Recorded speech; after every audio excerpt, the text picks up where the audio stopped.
4 মাস আগে থেকে এইরকম একটা পরিকল্পনা, 7 দিন আগে একজনের জেল থেকে ছাড়া পাওয়া, স্পেনে বৈঠক।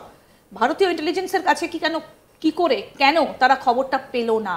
না, আমার কিছু কি ভারতীয় ইন্টেলিজেন্স কি বলবে? Not necessarily. আমার কিছু জিনিস, একটা জিনিস বোঝা দরকার, ইন্টেলিজেন্স মানে এন্টায়ার অ্যাক্টিভিটিটা is a synergic activity. Synergic activity মানে মিলিতভাবে ইন্টেলিজেন্স অপারেট করে। সেখানে আমার ধারণা যে কিছুদিন আগেও যে ইনফরমেশন ব্রিজের কথা বলেছিলেন আমাদের এনএসএ হেড, বা যে স্টেট আর সেন্ট্রালের মধ্যে একটা সিনার্জি থাকা দরকার, political differences should not be the only cause.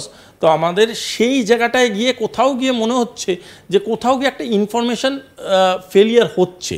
আজকের ডেটে হচ্ছে, কিছুদিন আগেও হচ্ছিল, বিভিন্ন ঘটনায় আমরা বুঝতে পেরেছি সেটা। সুতরাং সেই জায়গাটা আমরা যত তাড়াতাড়ি রিকভার করব তত আমরা জিরো এরারের দিকে যাব। সুতরাং আমি ফেলিয়ার বলে এত বড় একটা মন্তব্য করার কোনো প্রয়োজন দেখছি না। আমার মনে হচ্ছে যে হ্যাঁ, একটা ঘটনা ঘটেছে, এটাকে রিকভার করার জন্য ভারতীয় ইন্টেলিজেন্স এবং স্টেট পুলিশ এবং সেন্ট্রাল পুলিশ, এদের সবারই নিজস্ব নেটওয়ার্ক আছে, এদের সবারই নিজস্ব স্ট্রেংথ অ্যান্ড মাসলস আছে। এরা জানে কিভাবে একটা সিচুয়েশনকে কমব্যাট করা যায়। সুতরাং আমি এখনও very much hopeful about combating it. Second কথা আমি তোমাকে বলছি, ভারতবর্ষের গভর্নমেন্ট কিন্তু, আমার ধারণা যেটা এতদিন ধরে ওয়েট অ্যান্ড ওয়াচ থিওরিতে খেলছিল, ভারতবর্ষের গভর্নমেন্ট কিন্তু এই ধরনের অ্যাক্টিভিটি যদি প্রপারলি ডকুমেন্টেডভাবে এবং তাদের টেবিলে যায় এবং তারা বুঝতে পারে যে হ্যাঁ, যেই ধরনের অ্যালিগেশনস বিভিন্ন স্তর থেকে আসছে, দেখো they have their own big network, সেই ধরনের অ্যালিগেশনস আসছে, তখন যদি সেগুলো ক্লাবড হয় তখন তারা বুঝতে পারবে এবং ডিসিশন নেওয়ার জায়গায় যাবে হোয়াট টু ডু নেক্সট। এবং এই হোয়াট টু ডু নেক্সট যখন আমি বলছি, সেটার বহু রকমের প্রক্রিয়া থাকে, সেটা ক্যানট বি জাস্ট ডায়ালগ। আমি এতদিন ধরে বলতাম যে ডায়ালগ ইজ দি মানে first level of piece making, ঠিক কথা, কিন্তু ডায়ালগের একটা লিমিটেশন এক জায়গায় গিয়ে শেষ হয়ে যায়। সেই ডায়ালগের লিমিটেশনসটা যখন শেষ হয়ে যায়, তখন কিন্তু ভারত যদি অ্যাগ্রেশন দেখায়, যে কোনো দেশের উপরে দেখায়, আমি যদি বাংলাদেশের নামই করছি না, আমি বলছি যে কোনো দেশ যারা এরকম ধরনের একটা কনস্পিরেসি ডিজাইন করছে, বা তাদের গভর্নমেন্ট অফিসিয়ালস বা গভর্নমেন্ট এজেন্সিসদেরকে ইউটিলাইজ করে এই ধরনের কনস্পিরেসি ডিজাইন করছে, তাদের এগেনস্টে ভারত যদি অ্যাগ্রেশনে যায়, সেটা কিন্তু তাদের পক্ষে খুব ভালো হবে না। আরেকটা কথা ভুলে গেলে চলবে না, ভারত মানে কিন্তু শুধুমাত্র ভারতবর্ষ নয়, ভারতবর্ষ মানে কিন্তু ভারতবর্ষের সাথে যারা অ্যালাইন্ড আছে, তারা সবাই কিন্তু এই ইনসিডেন্টসগুলো ডিস্টার্বড হবে। Let me tell you, human life is very important in modern day politics. সেখানে আমাদের ইউএস প্রেসিডেন্টও বসে বলেছে যে পিস। আজকের ডেটে রাশিয়াও জানে যে what is the importance of human life. আজকের ডেটে দাঁড়িয়ে যদি রাশিয়া, ফ্রান্স, জার্মানি, এমনকি ইউএসএ সবাই মিলে ভাবনা চিন্তার একটা ডেক তৈরি করার জন্য আমাদের এখানে অল ইন্টেলিজেন্স মিটও হয়ে গেছে।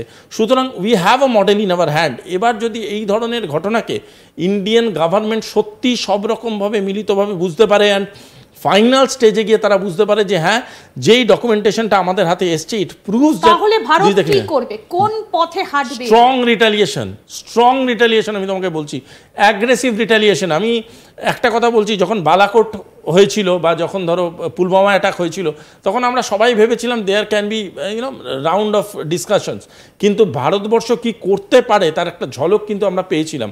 আমি বলছি না এক্স্যাক্টলি সেরকম কিছু ঘটনা ঘটবে বা ঘটাতে পারে, বাট এইটুকুনি আমি শিওরলি বলতে পারি, India will not take it lightly. যদি প্রুভ হয় যে এই ঘটনার পিছনে কোনো একটা নির্দিষ্ট দেশ, কোনো একটা নির্দিষ্ট দেশের মানুষ এই কনস্পিরেসি, আইসিস তো যুক্ত রয়েছে, এটা একদম স্পষ্ট।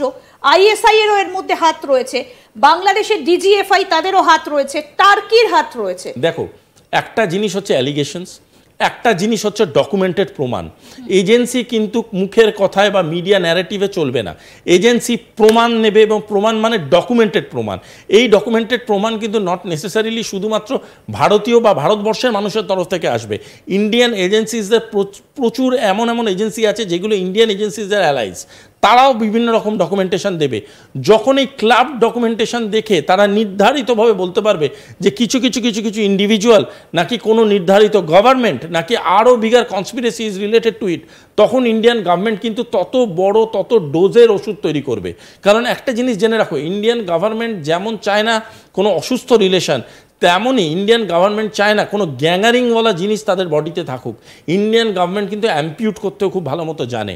সো ইন্ডিয়ান গভর্নমেন্ট হাসি ঠাট্টা গল্প সুন্দর একটা মিষ্টি স্বভাবে আমাদের কালচারাল ডিপ্লোমেসিকে এগিয়ে নিয়ে যেতে যেমন পারে, সেই ইন্ডিয়ান গভর্নমেন্টও কিন্তু দরকারে ক্রস বর্ডার স্ট্রাইকও করতে পারে। আপনি ফেলিওর দেখছেন না এই ঘটনাটার মধ্যে? বাংলাদেশে শেখ হাসিনার পেছনে এত বড় ষড়যন্ত্র, তাকে দেশ থেকে উৎখাত করা এবং সেখানে মৌলবাদের প্রতিষ্ঠা, এটাও তো ইন্ডিয়ান ইন্টেলিজেন্সের কাছে খবর ছিল না। মুর্শিদাবাদে এই ধরনের একটা ঘটনা ঘটতে চলেছে, এই খবরটা যদি আগে ভাগে থাকতো তাহলে ঠেকানো যেত। অত পাথর তো তারা জোগাড় করে রেখেছিল, তাহলে এই দুটো ঘটনা পরপর ঘটছে, সেক্ষেত্রে আপনি কি বলবেন? আমি আবারও বলছি, intelligence activity is a synergic activity. Synergic মানে মিলিত অ্যাক্টিভিটি। ইন্টেলিজেন্স একটা ইনফরমেশন পায়, সেই ইনফরমেশনটা তার রেসপেক্টেড গভর্নমেন্ট যদি মনে হয়, মুর্শিদাবাদটা তো একেবারে বাংলাদেশ থেকে আসছে, আমি বাংলাদেশ থেকে একদম সীমান্ত এলাকা, আমি বাংলাদেশ থেকে আসছি। বাংলাদেশটা তুমি প্রথম বললে, বাংলাদেশে শেখ হাসিনার গভর্নমেন্টকে কিন্তু জানানো হয়েছিল। জানানোর পরেও সে যদি সেটাকে সিরিয়াসলি না নেয়, it is not the responsibility of Indian intelligence forces. আরেকটা কথা আমরা কিছুদিন আগেই তোমার এখানেই শো করে জানতে পেরেছিলাম যে আমাদের এনএসএ হেড এখানে এসেছিল, তখন এসে বিভিন্ন রকমভাবে ইনফরমেশন ব্রিজিংয়ের কথা বলেছে, যেখানে স্টেট গভর্নমেন্টকে বলেছে যে আপনারা যা ইনফরমেশন পেলেন উইদাউট এনি ডিস্টরশন আমাদের কাছে পৌঁছাবেন, আমরাও আপনাকে গাইডলাইন করবো। সুতরাং এই ধরনের একটা ইনফরমেশন ব্রিজিংয়ের কথা যখন ওনারা ভাবছেন, তার মানে ওনাদের কাছে নিশ্চয়ই এরকম কোনো ইনফরমেশন এক্সচেঞ্জের কথা হয়েছিল বা এরকম কোনো প্রবণতার কথা হয়েছিল যেটা এটা চলছে। এবং একটা কথা অস্বীকার করলে চলবে না, আজকের ডেটে ভারতবর্ষের প্রতিটা স্টেট গভর্নমেন্টকে যতটা আমি জানি, কেন্দ্র সরকার কিন্তু টাইম টু টাইম যে রকমের থ্রেট পায় সেই থ্রেটগুলোকে কিন্তু ট্রান্সফার করে, বোঝায় যে দেখুন আপনার টেটে এরকম একটা থ্রেট আছে। এবার স্টেট গভর্নমেন্ট ইনিশিয়ালি সেটাকে দেখবে যে সেই থ্রেটটা কতটা পোটেনশিয়াল। যদি মনে করে তারা নিজেদের জায়গা থেকে সেটাকে এলিমিনেট বা নালিফাই করে দিতে পারবে, দ্যাটস ওয়েল অ্যান্ড গুড। যদি না পারে তখন সেন্ট্রালের সাথে কিন্তু বাইরে থেকে লোক ঢুকেছে মুর্শিদাবাদে, এই কথা মুখ্যমন্ত্রীও বলেছে, তাহলে বিএসএফ সেখানে পাহারায় রয়েছে, তাহলে সেটাকে কেন আটকানো গেল না? আমি এইখানেই তোমাকে 4 মাস আগের গল্পটা বললাম। বিএসএফ যদি একটা ভিসা প্রসেসের মধ্যে দিয়ে তারা কিন্তু ইন্টারভেনশন বা প্রসেসগুলো দেখে, তারা কিন্তু প্রসিডিওর ড্রিভেন অর্গানাইজেশন। বিএসএফ কিন্তু নিজের মতো করে কোনো কাজ করে না, তাদের যা যা নিয়মাবলী দেওয়া হবে সেই অনুযায়ী কাজ করে। 4.5-5 মাস আগে এরম বহু রকমের প্রক্রিয়ায় বাংলাদেশের আর আমাদের ভিসা ট্রানজ্যাকশনাল প্রসেস চলছিল। সেই প্রসেসের মাধ্যমে যদি খুব টেকনিক্যাল কিছু আমি ধরেও থাকি, যদি কোনো মানুষজন এসে থাকে, সেই মানুষজন আসার পরে তাদের আইডেন্টিফিকেশন বা তাদেরকে প্রপারলি সাইটে রাখার দায়িত্বও কিন্তু স্টেট পুলিশের। সুতরাং আমি কাউকেই বলছি না এটা একাত্মভাবে একটা কোনো পার্টিকুলার গোষ্ঠী বা অর্গানাইজেশনের failure. It can be a failure of both the organisation. আবার এটাও হতে পারে যে দুপক্ষ থেকেও ফেলিয়ার না, এই স্লিপার সেলসগুলো আস্তে আস্তে অ্যাক্টিভেটেড হয়ে গেল উইথ দ্য টাইম। সেই 4 মাস 4.5 মাসের যে সময়টা, সেই সময়টাকে আমি পেনিট্রেশন টাইম হিসাবে ধরছি। এখানে পার্টিকুলারলি আমি আবারও বলছি, সতর্কতার অভাব আছে, এইটা অস্বীকার করা যায় না। সতর্ক আমাদের আরও হতে হবে, কারণ আমাদের আশেপাশের দেশগুলোতে যেই রকম রাজনৈতিক পরিস্থিতি চলছে সেটা কোনোভাবেই আমরা বলতে পারি না we are in a very safe state. But এটা আমি মানতে কোনোদিনই চাইবো না যে আমাদের তরফ থেকে একমাত্র দোষ হয়েছিল বা আমাদের কেন্দ্র সরকার বা রাজ্য সরকার দিনের পর দিন ইচ্ছাকৃতভাবে বিভিন্ন টেররিস্ট অর্গানাইজেশনসকে এখানে ঢুকতে বাধ্য করছে। This is not done. আমার মনে হয় স্লিপার সেলসরা ঢুকে নিজেদের মতো করে তারা যে ছড়াচ্ছে, এই জায়গাটাকে অনেক প্রসিডিউরালি অ্যাড্রেস করা যাবে। কারণ আমরা যদি আমাদের পলিটিক্যাল ডিফারেন্সেসগুলো ভুলে যাই এবং সিকিউরিটিটাকে ইম্পর্টেন্স দিই,